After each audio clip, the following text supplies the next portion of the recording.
You're tuned into No Good Music.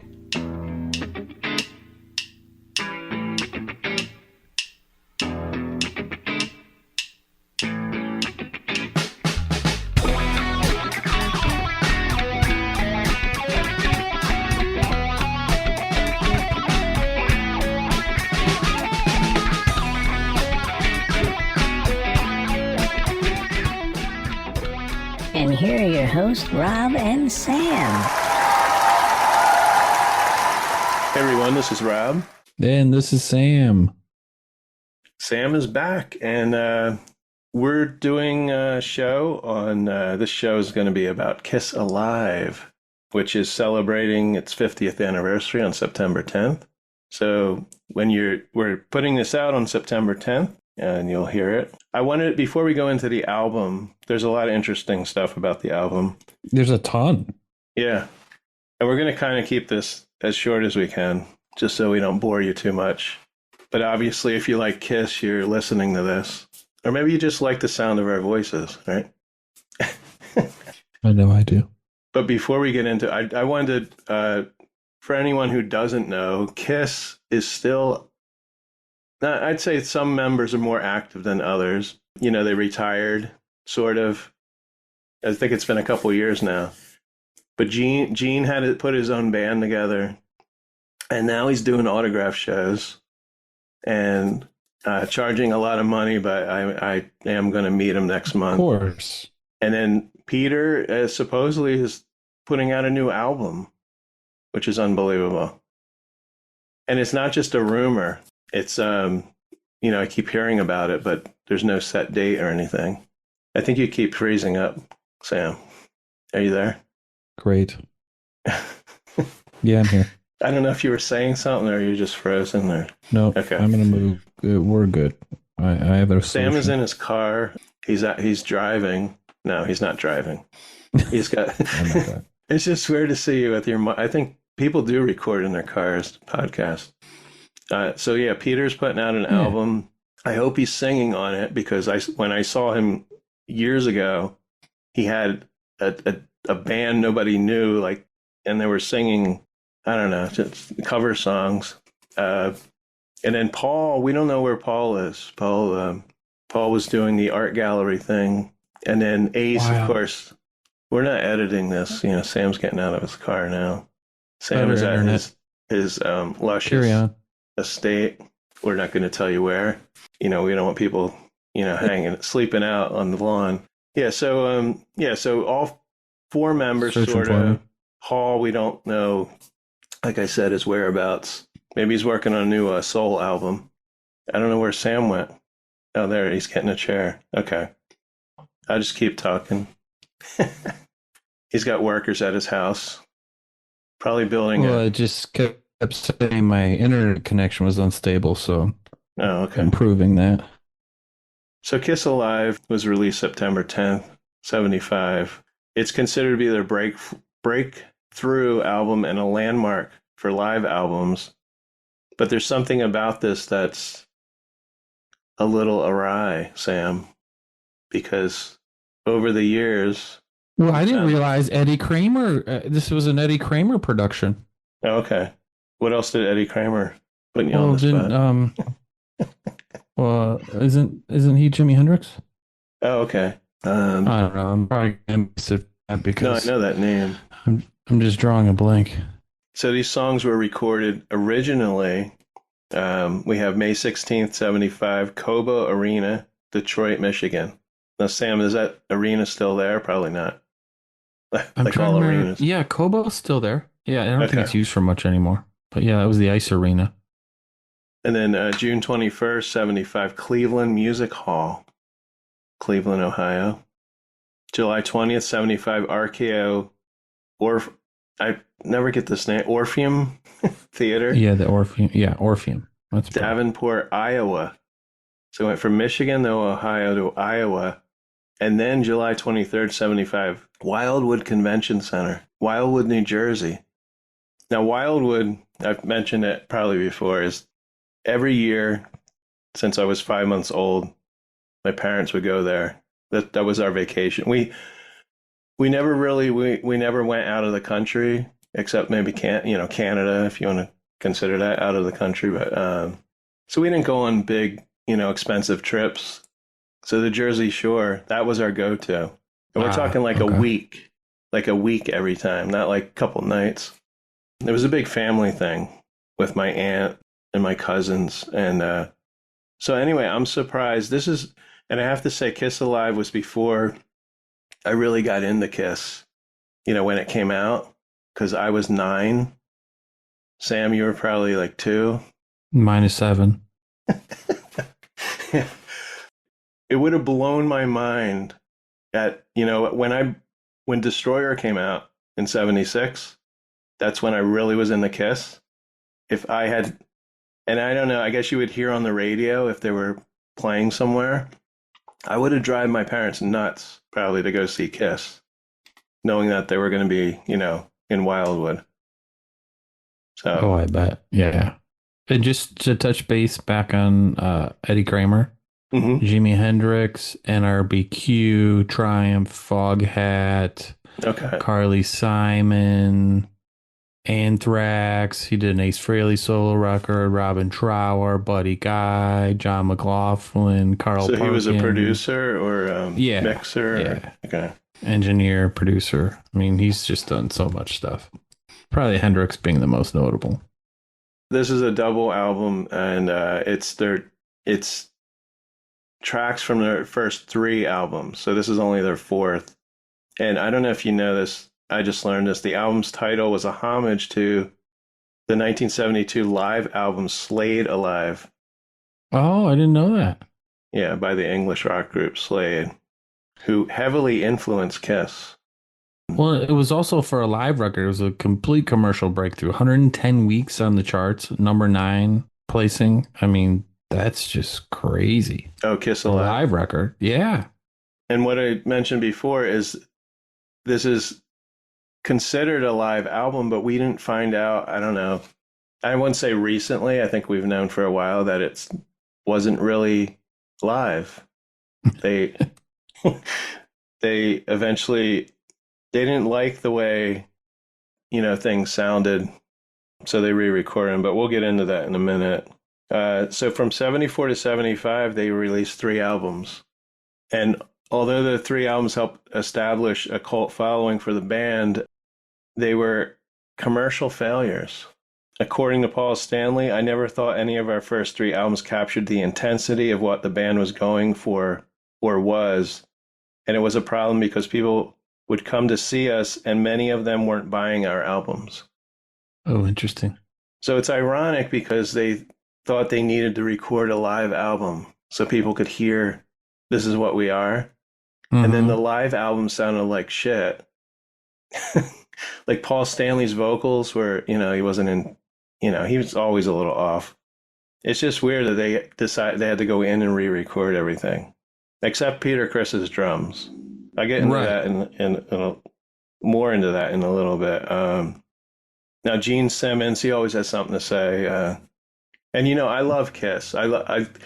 Let's find out, Sam, from you when you discovered Kiss, because you're younger than I am. Well, we always talk about my brother Ken, but it was through my brother, and actually the first record I ever purchased, or I remember buying was Kiss Rock and Roll Over. Okay. Wow. That's my first piece of music that I ever got on my own. Probably because my brother told me to buy it. Oh, okay. Yeah. I remember this. I was like probably 6 or 7 years old. I mean, that crazy cover, Kiss was always, to my brother, he always loved Kiss, Yeah. It was their theatrics, the makeup, like, I don't know, are they kind of like one of the early manufactured bands in a way too, The glitz and the glam and all that stuff, like they're definitely, I don't know. My mind. I don't think even if someone gave them the idea, I don't think they would ever admit it, and I don't think they ever have. They supposedly came up with the concept on their own. Well, then probably because they were so ugly, like they had to wear the makeup. Yeah. Let me eat some Skittles. So Gene Simmons said that because of Kiss's notoriety, They were kicked they were kicked off of multiple tours with groups like Argent, Black Sabbath, Savoy Brown because they were afraid to play after Kiss. You know, the ego. Mm-hmm. And it's hard sometimes, I have here to believe what Gene says as truth. And even though I love Kiss, my favorite is Ace, of course. And I think he in a way got me to start wanting to play guitar. I mean, he was the person. There's always a person if you play an instrument, you know. Right. And just with the guitars catching on fire, it was a lot of theatrics in Kiss. I wasn't lighting my guitar on fire, but I loved the way he played. It was not smooth. It was, you know, like Rick Nielsen from Cheap Trick. His playing is not the smoothest playing. I mean, he's hitting probably the right notes. Well, perfect music's boring. Yeah. Oh, yeah. And, you know, even the live stuff you want to hear, I don't want to hear processed music. You know, I don't want to hear backing tracks. You know, Kiss has been accused of using those. But well, even on this record, that's, you know, I think you're going to talk about it, but a lot of it is it's remanufactured. Yeah. So this is interesting because, and maybe people know this, but Kiss were signed. You know, they were signed to Casablanca. Now, Casablanca, even before Kiss was even a concept, they were having financial problems. And by 1974, Casablanca's profits were declining. CEO Neil Bogart decided to release a double album of audio highlights, get this, from The Tonight Show, starring Johnny Carson. And I have this record. It was a show that averaged 14 million viewers a night. That was a lot back then. Mm-hmm. They shipped out 750,000 albums, but the album was a failure. Distributors mailed back their free copies. And Casablanca co-founder Larry Harris said it hit the floor with a lifeless, echoing thud. And let's see. Now, Kiss, when they signed them, they only received about $15,000 advance for the first three albums. You know, they were pretty new, and who knew where this would go, you know? And especially they didn't have a lot of money. So it's amazing they signed, maybe it was the only record company that would sign Kiss, too. Could be. They didn't receive any royalties. As a result of the breach of contract, I guess they were supposed to receive royalties, they didn't. They began looking at other labels to sign with, of course. And a lawsuit was filed against Bogart. But in a last-ditch effort to save the label, Bogart decided to capitalize on Kiss's onstage notoriety and have the band record a live album, which is, you know, Kiss Alive. Their manager, Bill Aucoin, he was receptive towards the idea as he felt the band could finally achieve the sound they sought. And also, they thought a live recording would be less expensive than a studio recording. Because you just got to go play and versus the. I guess if you have the right studio where you can just do it over and over. Yeah, for the stage show. Within a few days, Bogart arranged the Dress to Kill tour, but he couldn't finance the tour. So Kiss's manager paid for the entire tour with his own money, which is no way. Yeah, $300,000.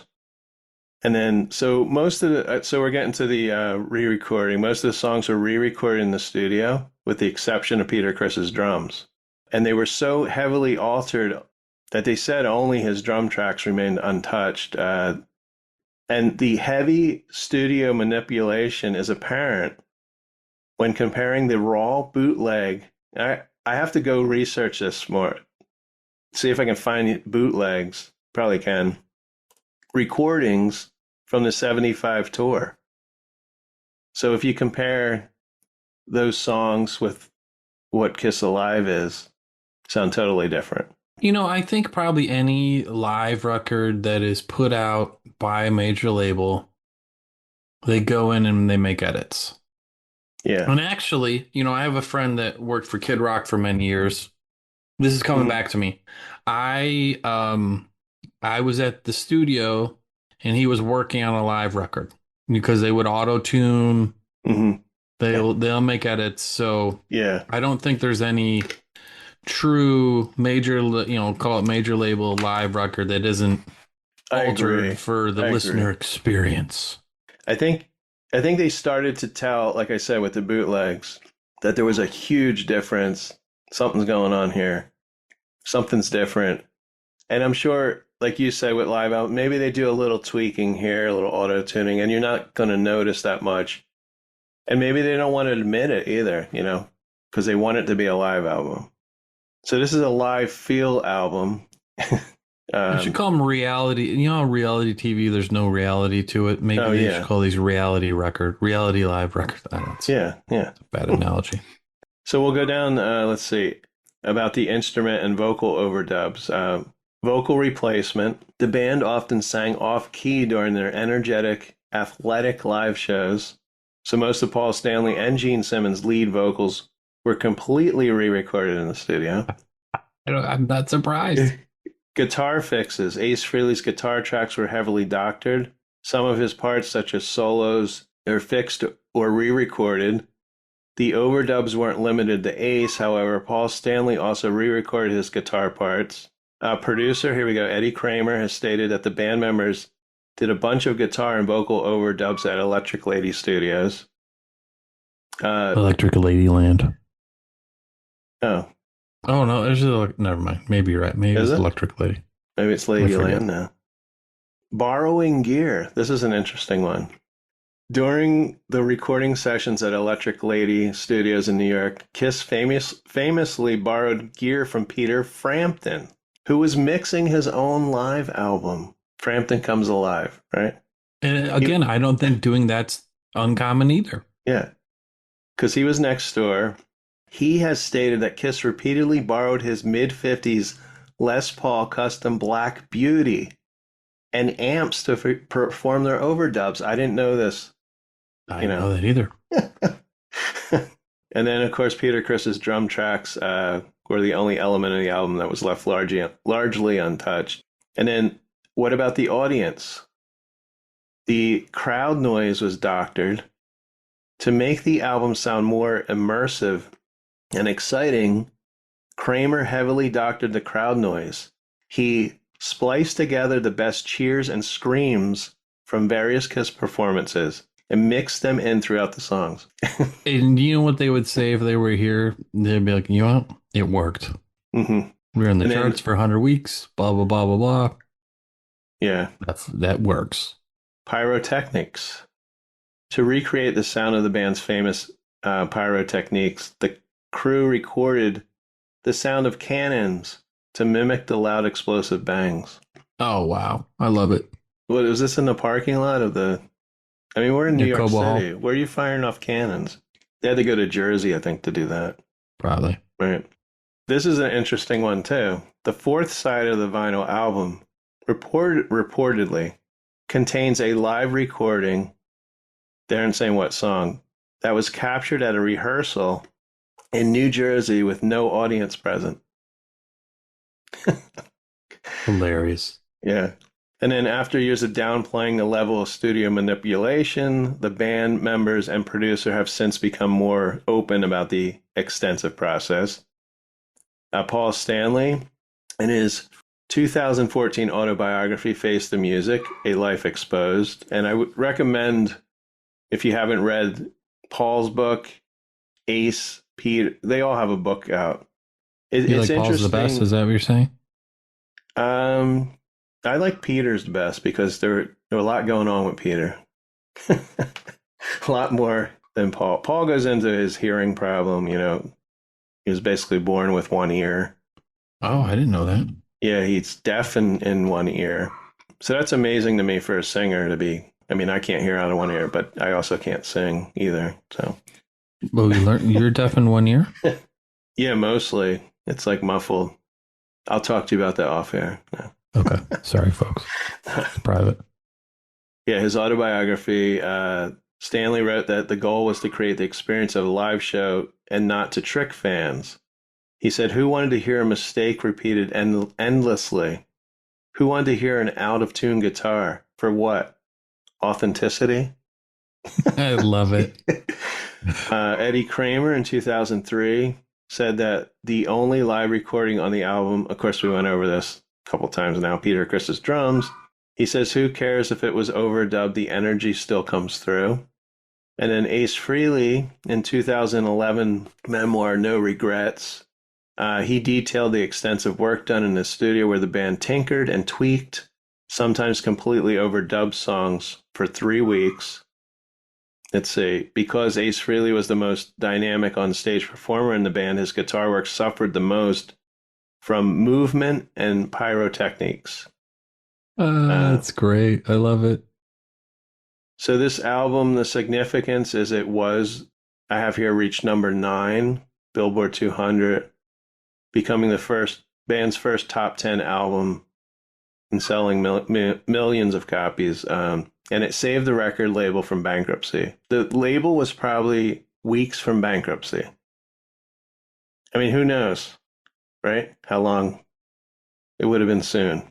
What a great story. The live record that saved the label. You have the owner of Casablanca who didn't even have money for the band to go on tour so he didn't have money for any band to go on tour. I don't know what other bands were signed at the time. Maybe Kiss was the only one. But Kiss was still looking for other labels to sign after the album was released. And 5 days after the album was released, Bill Aucoin informed Casablanca owner Neil Bogart that Kiss were going to leave the label. In response, Bogart signed a $2 million check to retain the band. Wow. So money was coming in, I guess, already. And it became an industry landmark. The album's commercial success sparked a trend of bands releasing live albums throughout the 1970s, and beyond. Well, and Frankman Comes Alive, which there are any of them borrowing, is and Cheap Trick. The biggest selling live record of all time, still. Well, even Cheap Trick live at Budokan, I think, saved Cheap Trick, too, because their albums before that weren't. The power of live music. From Cheap Trick, those are the ones you hear. Surrender, I Want You to Want. Those are the live recordings that you hear. The other ones, Surrender is like an acoustic almost. It's on one of the one of the early albums, and so is I Want You to Want Me, because they were playing songs from those albums. Well, you know what? But there's a little more energy. For me, it goes to like sometimes. How do I want to say this? The hardest part for a band is to be able to capture their live energy on a studio recording. So this plays into that whole mantra there. Oh, yeah, yeah. It was the first album to include goodies, extras. You mean like in the record? Yeah, they gave fans a full-color photo book. I don't know how true this is. I didn't go back, try and research into it. They had handwritten notes from the band. It says starting a tradition of including extra items with albums. Maybe because it was such a huge album, maybe there were other artists that were doing that, but we don't know about. Interesting. And the cover was shot in Detroit. Oh, yeah? Yeah. And I have it here. This is albums are so expensive now. I'm sure they remastered this. I'm surprised I haven't seen any 50th anniversary. Maybe I missed it, Maybe, Gene Simmons isn't going to miss a chance to try to make a few dollars. Yeah, you think they'd have something with a, DVD or the other ones they had like Unmasked. They remastered. They had all kinds of different products for it. But this one I got probably still cost me $20, and it's beat up. Some of these albums got those are East Coast ridiculous. prices. We can still get some reason. You have to make a trip out. We'll do some record shopping because there's still reasonable places here. You saw by the shelves. I keep buying it. Yeah, Sam has a lot more albums than I have. I only have 600 and something. I'm not trying to flex. This is a life. It's my brother's fault. No, he was a good influence on me too. Both of us. Yeah. And you grew up. You knew him a lot longer, of course. Well, he was stuck with me. So the album reviews weren't so good. Alive received negative and mixed reviews. I'm not surprised. From contemporary critics, Alan Neister of Rolling Stone judged the band's music to be awful, criminally repetitive, thuddingly monotonous, and mildly entertaining for about 10 minutes. Oh, God. Remarking how Casablanca promoted Kiss as, in quotes, new bad boy teen idols. I don't think anyone was calling them that, teen idols. Village Voice critic Robert Christgau manifested bemused curiosity for the album and stated that while many considered the album to be either a de facto best of or sludge, he and the multi-million kids who are buying it don't fall into either category. I don't know. That's hilarious. People didn't like them. You either liked them or you didn't. It's funny they were for, I was so young when I got into them in 1976. And they weren't really a kids band. That's it. When you look at it now, when you look back, songs they're sexual in nature. Not all of them. Rock and roll, sex, drugs. Yeah. But they were promoted as, I don't know if they were promoted as a kids band, but they came out with the dolls. You have to wonder. You have to wonder. Yeah, they totally did. So I have one more thing. Now this is the legacy of the album. In 2003, the album was ranked number 159 on Rolling Stone's list of 500 greatest albums of all time. Now, it maintained the rating in a 2012 update, but it dropped to 305 in the 2020 version, revision. That's because, and I always say you have your Cardi B's and your Taylor Swift. Yeah. Knock these albums out of there. I'm sure Drake's in there and Justin Bieber. So in 2006, it was placed at number 26 on Guitar World magazine's list of 100 greatest guitar albums of all time. 26. Kiss Alive, guitar album. I would hope like B.B. King would be up there too. And I'm going to see that list. I think I was wrong about Frampton Alive being the number one selling live album of all time. It looks like Eric Clapton Unplugged. Oh, okay. That's a great album. Yeah, see there. I'm going to see Eric Clapton next week. Tears in Heaven. All right. Next week, I'll see Eric Clapton. Sweet. Slow hand. So one more thing. In 2009, this same magazine, Guitar World, placed it at number 3 on their list of top 10 live albums. Number 3. Do you have an all-time favorite live album? I have one in particular. Well, it was B.B. King live at the Regal. I sent you just yesterday, Roger, that Pink Floyd. Yeah. That might be up there now. And I know for me, it's Rock and Roll Animal by Lou Reed. Quite possibly the best live album ever. Someone want to fight me over it? We did a live album podcast, like a top live albums, but I forget what mine changed. Like everybody's changes. So Sam, thank you. This was a blast, as always. Everyone for listening. Email us at nogoodmusicpodcast@gmail.com. KNOW. Yes. And go listen to Kiss Alive. I'm going to listen to it again today. Yeah. And always remember to turn off that TV. And turn up the music. Good. Okay, we're good. That's a wrap.